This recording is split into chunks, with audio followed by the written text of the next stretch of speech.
dekat tu macam SMS, sending SMS, berbau politik. Dekat tak boleh ada dia kan. Saya rasa dia kursus.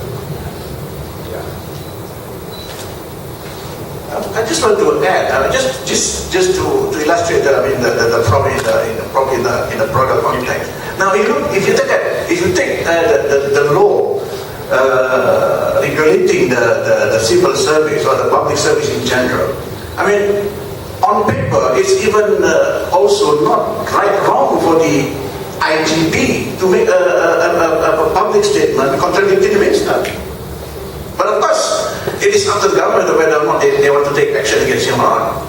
For example, recently, when Tan Sri Khalid Awaka made a statement contradicting the statement about the security situation in Sabah, made earlier by Nazri, the tourism minister, that was, to me, a basic case. A civil servant, a public servant, went against the government. And certainly recently when, you see this, the idea against, having a different take on this poor in US. I mean, obviously, the Home Minister said something else, and he as the top-ranking police personnel in the ministry said something else. So, if you go by the book, Khalid should be also put on tribunal just like Mejar Zaidi. I mean, there's no difference. I mean, whether this is a major or IG producer or civil, doesn't matter, because so long as you are a member of the public service, military, police, civilian, custom, you are still subject to the service rule. You see? But of course, again, it's up to the government to take action or not. But in this case, I think you know the answer. Okay, saya rasa Mejar Zaidi dan soalan seterusnya.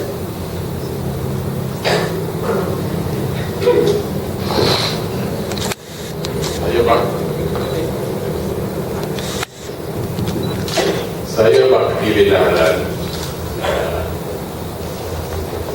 Lieutenant General from the Army. Saya nak tanya technical sikit. During my service for 25 years, I work 2 kali lah commercial. Satu insubordinate case, one is for case. Saya nak tanya technical about the qualification of the officers managing the perbicaraan tu. Adakah macam saya daripada cadet kita belajar subjek military law, one of the subjects military law, then we pass the cadet and we become promotion, then from lieutenant to captain. In order for us to go to captain, we must pass the exam. That is, one of the subject is military law. Same goes from captain to major, one of the subject is military law. What I mean here is the subject, subject only. That is not, is that considered qualification to become the president of a commercial, to become pegawai pembela, pegawai perkara dan sebagainya. Itu saja saya nak tanya.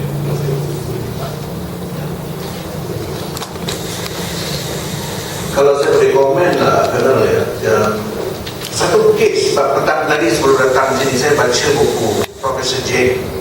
Di situ ada 2 muka rekod martial ni. Cuma perkara yang barangkali bagi saya menyedihkan dan mungkin tak begitu bagus untuk kes Mejar Zaidi adalah bahawasanya mahkamah kita dalam konteks judicial review tak peduli sangat soal constitution ini. Jadi selagi orang itu layak dan boleh dilantik untuk menduduki mahkamah tentera sebagai judge advocate ataupun apa saja boleh. Jadi military law ni saya rasa sama saja macam katakan pt2 dalam polis, sama juga.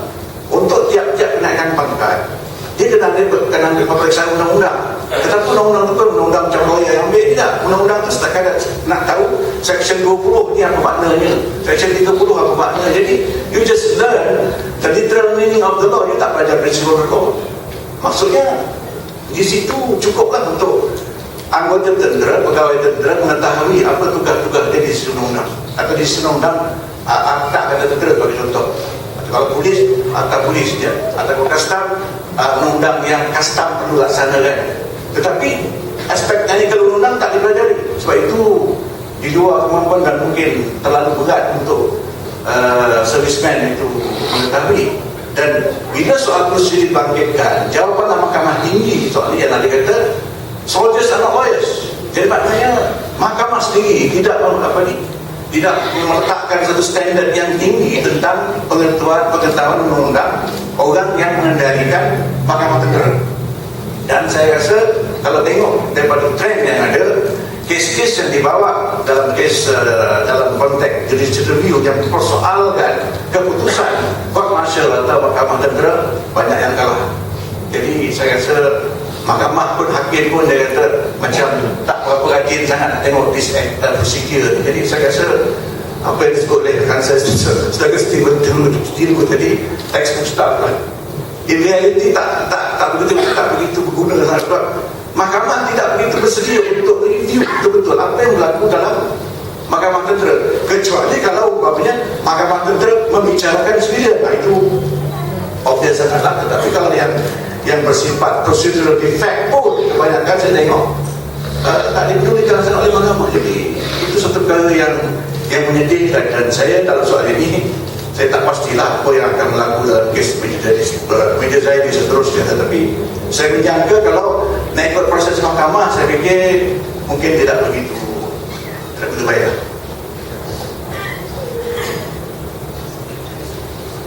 There's actually nothing in the statute in regards to what sort of qualification you must have, except it talks about the requisite qualifications in the service. That means experience in the service, armed forces, navy, air forces. So that's nothing to do with the law. If at all, I think they have any idea of what the law is very basic. And I think this case is a very good example that they have almost no understanding of the law.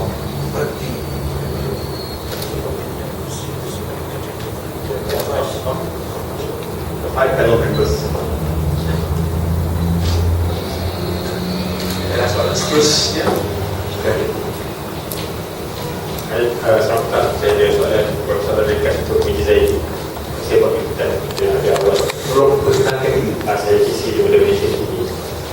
Okey, soalan saya nak tahu apa yang berada dalam fikiran tuan bila tuan buat saya untuk tak meraih keputusan panel. Sebab saya fikir separuh daripada usia tuan dihabiskan menjadi askar perkhidmatan kepada negara. So bila diwujudkan penjualan tu seolah macam kita tuan ada dinafikan hak untuk terus berbakti kepada negara. So it's a very big thing lah kalau saya soalan tu. Dan tuan ada sebut juga dalam mahkamah tu, satu masa tuan sebut saya pegawai dan orang buat keputusan untuk Mejar Zaidi dalam satu parah besar. So saya tertanya kemarin masa tu tuan marah dengan semua bench kan, ataupun tuan marah dengan Mejar Zaidi tu. Itu yang saya tanya. Sebab dia Mejar juga. Dan yang ketiga saya selalu dengar orang cakap kena Salah Hasanan ni pun dia pilot juga. So ada yang cakap tuan pernah terbang sekali dengan dia, ada yang cakap dia dulu untuk guru tuan masa belajar terbang. So mungkin tuan boleh cerita sikit lah apa kaitan yang pernah ada. Ya, saya rasa itu saja dulu. Thank you very much, Aziz. First question yang pasal Shahredzan. Okey, seperti yang dibincangkan tadi, dalam court martial dia semua on trial by peers kan. Orang kawas ni yang mengadili kita. Jadi sebelum ni tidak ada pegawai tentera yang ada qualification as lawyers, tapi now they have specially trained people in send for courses and they get lawyers qualification. Dan saya punya bench tu 5 out of 5 ada dua yang ada background qualified police, although they are still wearing uniform. And ada mention sebelum ni tentang just to advise on the legal but dalam kes saya mereka tidak melantik just advocate dan ada just advocate tu dia boleh bagi opinion on law which is impartial lah. Tapi sekarang ni we have pegawai yang ada background law, tapi he is also one of the panel members, two for them. So okay, the fact that they have qualification as a lawyer doesn't mean that they can sort of tell everything that we should say, what we should not say. Yeah? So I was saying that you have found me guilty, the punishment already. So at least give me the freedom to speak. Whatever I want to speak, I want to say about anything lah. So just let it go. Let go of everything. So, but then they interrupted me. They said what I said was irrelevant. Okay, if you do not agree with what I said, you can sum up after that. You want to deny anything or whatever, that give me the freedom to speak. Same goes before that. When during my lawyer buat penggulungan, my lawyer is an experienced lawyer. Dia nak buat penggulungan dia based on request for mistrial, but they didn't allow him even to speak, to present his case, which is not right, not right. Walaupun I tak train sebagai lawyer, don't have background law, but logically you have to give full freedom to the accused to say whatever that he think can help his case. You should not interrupt unless he speak vulgar words ke apa lain lah kan. But benda yang dengan logik, apa yang saya nak cakap dia itu is my opinion of the case. I think kalau sama-sama askar nak charge your friend just because he say a few words to the media or he show some silly document to the media, just because that you want to charge him, you want to kick him out of the force, doesn't make sense. It has to be something very, very powerful up there that wanted it to be up like that. So it's obvious. That's why Ushari normally we obsess, we talk about seniority lah, siapa masuk dulu, siapa masuk kemudian, dan siapa masuk kemudian tu respect lah main masuk dulu. Kalau kat cadek tu, kalau mula-mula tu kena bukan regular tapi orientation kan. That's why they said when budak baru masuk di plaza cukup dia respect dia sikit. Mana yang tak respect tu tak cukup plaza ni. So I bukan dari bahasa orang tak. Okay, I'm a good senior.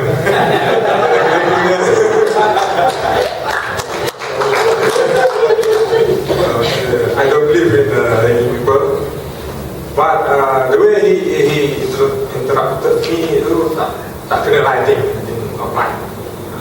I'm speaking my mind. Let me finish off what I want to speak about. That's why I rasa macam mas Parah sikit lah. You should have at least give me the freedom to speak. Okay. And what was the second one? What went in your mind when you said not to appeal? Not to appeal, okay, not to appeal. Okay, after I lodged the police report and talked to the media, the next day I was not allowed to fly again. Basically put in cold storage until the trial. And then if I were to still maintain in the Air Force, I'll still be in cold storage. So what's the meaning? What's the meaning? So better I go out.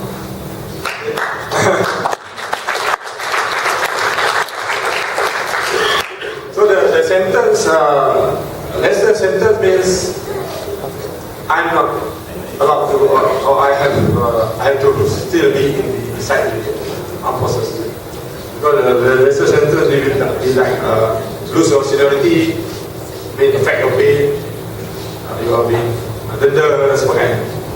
So not to say it's the correct punishment or sentence, but I accept it like that.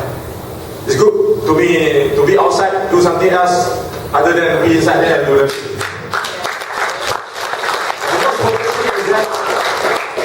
and I'm out, I'm free to speak for anything.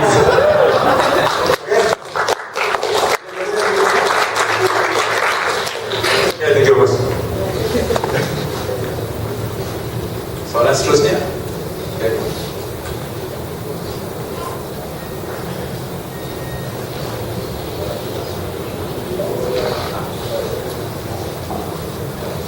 Good evening. My name is Stephen, and my question is to Mejar Zaidi also. As far as I can remember, the best of my knowledge, because I have cousins who are in the armed forces also, or in the government service rather. As far as I know that every government servant is supposed to vote for the ruling government. So before the indelible ink came about, everybody assumes that everyone votes for the government. But in your case, sir, what is it that caused you to launch a police report when you found that the ink was not indelible?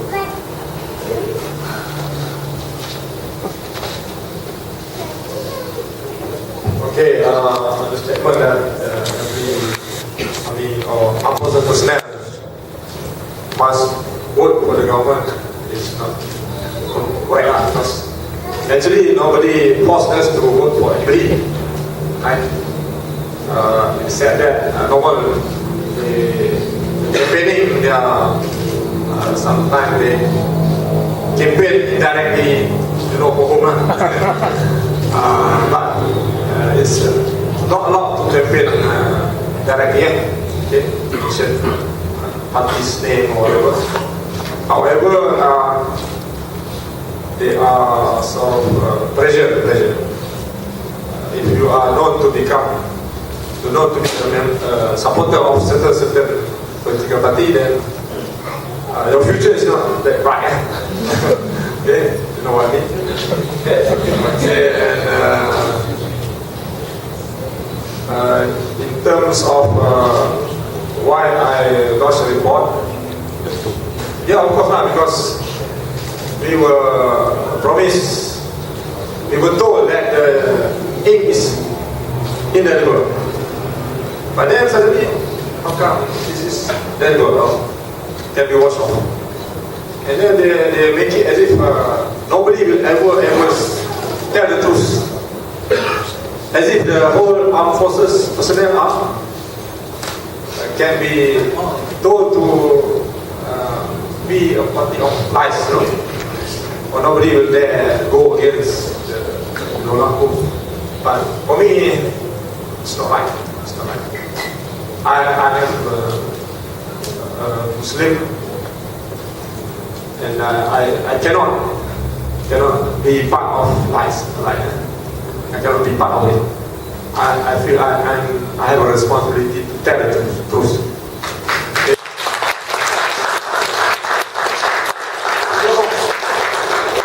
Furthermore, I just came back from my Hajj, so I just finished off all my sins. So I cannot make a decision. Some people who haven't gone to Hajj, they can say, okay, I make this sin. Next year I go and ask for it. But I cannot go anymore. I have done mine, so no more sins for me. If you want to pay me or ask me to do any more sins, sorry, I cannot do it anymore. Okay? Any more questions? One question.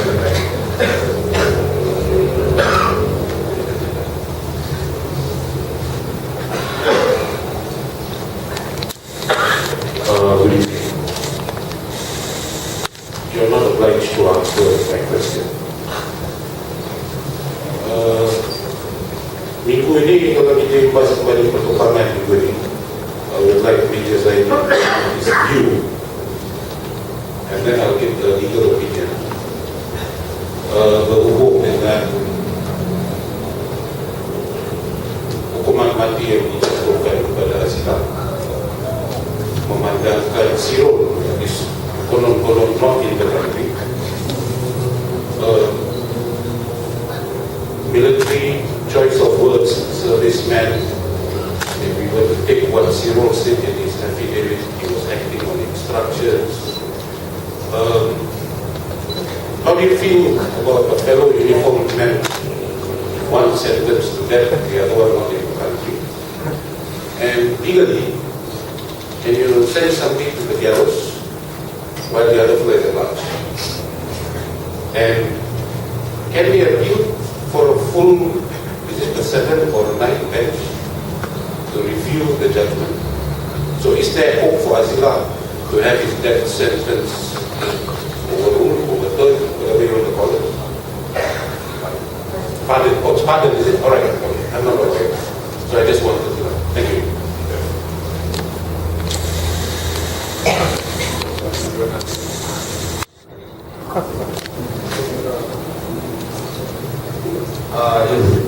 That's my opinion, because it's different civil law and civil law. But I want to just mention one thing, that misconception among person personnel.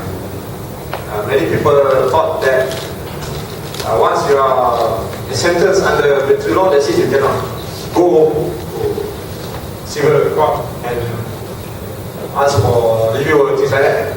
Actually, you can. What my lawyer told me, because military court is considered a tribunal. Because the supreme law in the land is the federal constitution. Everybody is subject to federal constitution. It's the highest law. So even if you are sentenced in the military court, you can go to ask for review in the civil court. Okay, in terms of the trial, I don't know, because military law, military court, even if you are sick, then the trial cannot go on. Every morning before the trial, I have to go and tell the doctor I'm fit to be tried. Never fail. Every time I am sick. Never once I said I'm sick, I cannot face the trial today. Yet they still say I'm delaying the things. So in military, the accused must be there. Okay? I don't know how come they can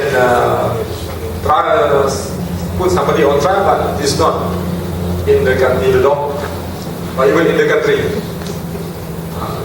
Then only we know that last year he went missing. Before that, nobody told us.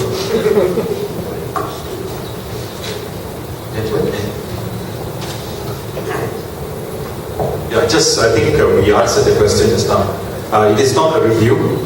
As far as I know, there is actually no review I'm not a criminal lawyer. In criminal judgments of the federal court, after the sentence is handed down, and it's a penalty, then you actually, it's a petition for pardon. Alright? And it doesn't matter that one person was not there, they're both supposed to be there. They're supposed to be there. They were released, but there was an appeal. They were, of course, free. There was no restraint, but they were supposed to be there. And it doesn't actually matter that one person is not there. The court still hands down the sentence, and now it's for that person to be brought to justice. I answered the question. There's also no such thing as a 7 or 9 panel. It's the end of the matter, in the criminal matter, in the federal court. I think you asked the question because of the recent application, the case coming up next week, where there's a, alright, that's in the civil matter.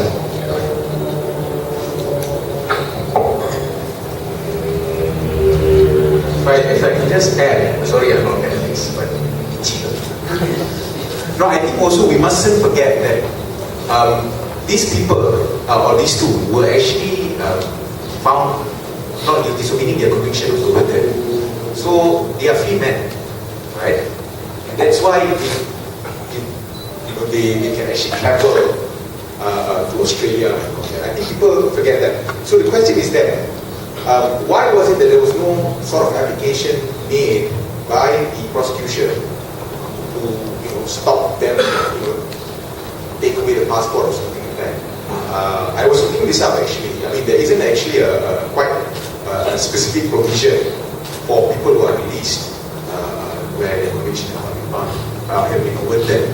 But there are certainly administrative matters which can be looked at, can have stopped coming going out of the passport or something like that. But why was this not considered or was not done? So that is a question I think we need to ask the authorities as to why they do that. But just wonder what actually the prosecution, clear what the intention of it. Normally they immediately say that after the correct. In this case, they let this Just go out without any stop and still present. They will both present.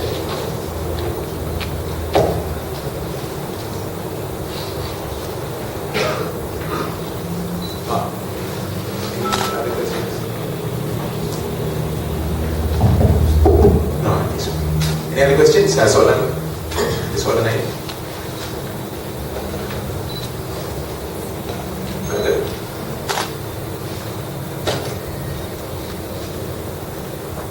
Kalau tak ada, berada sekalian, kita dah sampai ke hujung forum kita pada malam ini.